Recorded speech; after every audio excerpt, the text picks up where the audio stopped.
चोंडीतील मंत्रिमंडळ बैठक रद्द, मोठं कारण समोर। पुण्यश्लोक अहिल्यादेवी होळकर यांच्या त्रिशताब्दी निमित्त 29 एप्रिल रोजी चौंडी येथे मंत्रिमंडळाची बैठक होणार होती। त्याची उलटसुलट चर्चाही फार झाली, परंतु ही बैठक रद्द झाली असून 29 एप्रिल ऐवजी 6 मे रोजी ही बैठक होणार आहे। याचं कारण असं, पंतप्रधान नरेंद्र मोदी यांचा 24 एप्रिल रोजी मुंबईत दौरा फिक्स झालाय। 24 एप्रिल पासून मुंबईत सुरू होणाऱ्या इंडिया स्टील 2025 कार्यक्रमाचे उद्घाटन करण्यासाठी ते येत आहेत। त्यामुळे चौंडीतील बैठक पुढे ढकलली आहे। जिल्हा प्रशासनाची चौंडी येथील बैठकीसाठी युद्धपातळीवर तयारी सुरू होती।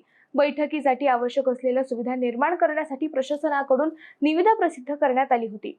जिल्हाधिकारी डॉक्टर पंकज आशिया यांनी विभागनिहाय बैठक घेऊन अधिकाऱ्यांना जबाबदारीचे वाटपही केले होते।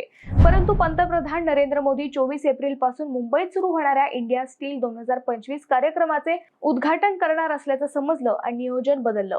मुंबईतील 3 दिवसांच्या या कार्यक्रमात विविध व्यावसायिक, उद्योगपती आणि राज्याचे प्रतिनिधी, सरकारी अधिकारी, इतर देशांचे प्रतिनिधी मंडळ आदी सहभागी होणार आहेत। त्यामुळे बैठक पुढे ढकलण्यात आल्याचे सूत्रांनी सांगितले।